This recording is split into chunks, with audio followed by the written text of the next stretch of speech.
বাজারে যেতে আমার বেশ ভালোই লাগে। যখন আমি ছোট ছিলাম তখন বাবা মাঝে মধ্যে নিয়ে যেত বাজারে, তারপর বড় হওয়ার পর আর যাওয়া হয়ে ওঠে না। তবে এখনো কিন্তু বাজারে যেতে আমার ভীষণ ভালো লাগে, তাই মাঝে মধ্যে ছুটির দিনে সকাল সকাল ঘুম থেকে উঠে দুজন মিলে বেরিয়ে যাই বাজারে। এই যে গল্প করতে করতে দেখো বাজারে চলেই এসেছি। বাজারে ঢুকেই প্রথমে সবজিগুলো নিয়ে নিয়েছি, তারপর চলে এসেছি মাছ নিতে। সব মাছ দেখার পর কোনটা নেব সেটা ঠিক করতে পারছিলাম না। ভেবেছিলাম এই ছোট মাছগুলো নেব, কিন্তু তারপর ভাবলাম এই ছোট মাছগুলো নিলে কাটতে অনেক সময় লেগে যাবে। তারপর অন্যদিকে চলে আসলাম, আর এদিকে খুব সুন্দর ইলিশ মাছও উঠেছিল।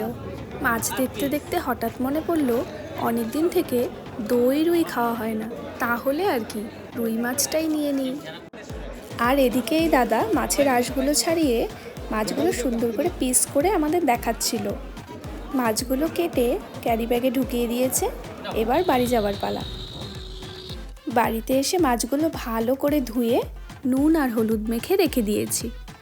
আর এদিকে গ্যাসে কড়াই বসিয়ে মাছগুলো ভাজার জন্য তেল গরম করে নিচ্ছি। তেল গরম হয়ে গেছে, এবার একে একে সব মাছগুলো দিয়ে দেব। এবার মাছগুলো এপাশ ওপাশ করে উল্টে পাল্টে হালকা ভেজে নেব। এরপর মাছগুলো হালকা ভাজা হয়ে গেলে অন্য একটি পাত্রে সব মাছগুলো নামিয়ে নিয়েছি। আর ওই মাছ ভাজার কড়াইতে আরও কিছুটা সর্ষের তেল দিয়ে দিয়েছি। এরপর সর্ষের তেল গরম হয়ে গেলে তাতে দিয়ে দিয়েছি গোটা সাদা জিরে। জিরে ভাজা হয়ে যখন ব্রাউন কালার চলে এসেছে তখন এতে দিয়ে দিয়েছি কুচি করে কেটে রাখা পেঁয়াজ। তারপর সব কিছু একসাথে ভালো করে নেড়ে চেড়ে ভেজে নিয়েছি। পেঁয়াজগুলো ভালো করে ভাজা হয়ে ব্রাউন কালার চলে এসছে, তখন এতে পেঁয়াজ বাটাগুলো দিয়ে দিয়েছি। তারপর সব কিছু ভালো করে নেড়ে চেড়ে নিয়েছি। নাড়তে নাড়তে তোমরা দেখতেই পাচ্ছ সব কিছু কি সুন্দর একসাথে ভালোভাবে মিক্স হয়ে গেছে। এরপর এতে কয়েকটা কাঁচা লঙ্কা দিয়ে দিলাম।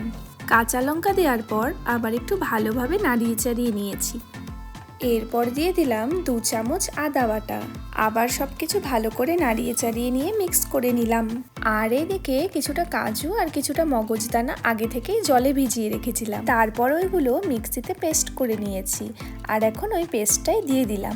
এরপর আবার সব কিছু একসাথে খুব ভালো করে মিক্স করে নিলাম। এপাশ ওপাশ করে ভালো করে মিক্স করে নিয়ে এর মধ্যে কিছুটা টক দই দিয়ে দিলাম।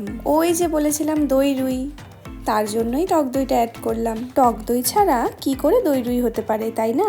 আর অবশ্যই কিন্তু টক দইটি ভালো করে ফেটিয়ে নিয়েছি। এরপর ভালো করে নেড়েচেড়ে কিছুক্ষণের জন্য ঢাকা দিয়ে রেখেছি।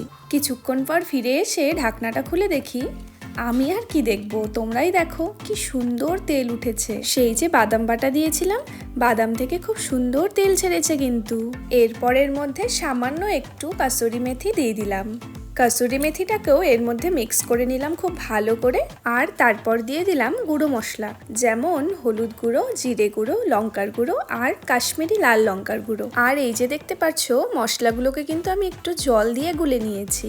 গুঁড়ো মশলাগুলো একটু জল দিয়ে গুলিয়ে নিলে কি হয়, সেগুলো তরকারির সাথে খুব ভালো করে মিক্স হয়ে যায়। এরপর এর মধ্যে দিয়ে দিলাম স্বাদ মতো নুন আর চিনি। চিনিটা কিন্তু এখানে একটু বেশি দিয়েছি আমি, কারণ দই রুই একটু মিষ্টি মিষ্টি হয় খেতে, খুব একটা বেশি মিষ্টি হয় না। তবে নুনের সাথে চিনির ব্যালেন্সটা পারফেক্ট হওয়াটা খুব দরকার। তোমরা যদি কেউ চিনি না দিতে চাও তাহলে নাই দিতে পারো, তাতে কিন্তু খারাপ লাগবে না। তবে চিনিটা দিলে স্বাদটা আরও ইনহ্যান্স হয়। এরপর দেখো এখানে আমি কয়েকটা কিশমিশ দিয়ে দিয়েছি। কিশমিশ দেওয়ার পর একটু নেড়ে চেড়ে নিয়ে তাতে সামান্য পরিমাণ জল দিয়ে দিলাম। জলটা কিন্তু আমি বারে বারে অল্প অল্প করে অ্যাড করেছি, একবারে কিন্তু সবটা জল আমি একসাথে অ্যাড করিনি। এবার ভালো করে একটু নেড়ে কিছুক্ষণের জন্য ঢাকনা দিয়ে ঢেকে দিলাম। কিছুক্ষণ পর ফিরে এসে ঢাকনাটা খুলে দেখি রান্নাটা কিন্তু মোটামুটি হয়ে এসেছে। এভাবেই কিন্তু ঘুরিয়ে ঘুরিয়ে কিছুক্ষণ নাড়তে হবে। দেখো কি সুন্দর মশলা থেকে তেলটা আলাদা হয়ে গেছে। এবার কিন্তু মশলাটা পুরোপুরি রান্না হয়ে গেছে। চলো এবার একে একে মাছের পিসগুলো এর মধ্যে দিয়ে দিই। এরপর মাছগুলো ভালো করে উল্টে পাল্টে নিয়ে গ্রেভির সাথে মিক্স করে নিচ্ছি। সো এখন আমরা চলে এসেছি দই রুই রান্নার শেষ পর্যায়ে। এখন গ্যাসের ফ্লেমটা অফ করে এতে সামান্য পরিমাণ গরম মশলা আর 1 চামচ ঘি অ্যাড করে দিলাম। জাস্ট 2 মিনিটের জন্য ঢাকনা দিয়ে ঢেকে রাখবো। 2 মিনিট হয়ে গেছে, এবার ঢাকনাটা খুলবো।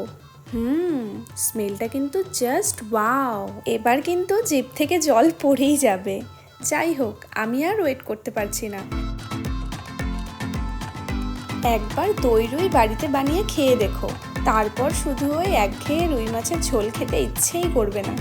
আমার মতোই সেম প্রসেসে দই রুই বানিয়ে বাড়িতে খেয়ে দেখো, তারপর আমাকে কমেন্টে জানাও যে দই রুইটা খেতে কেমন হয়েছিল।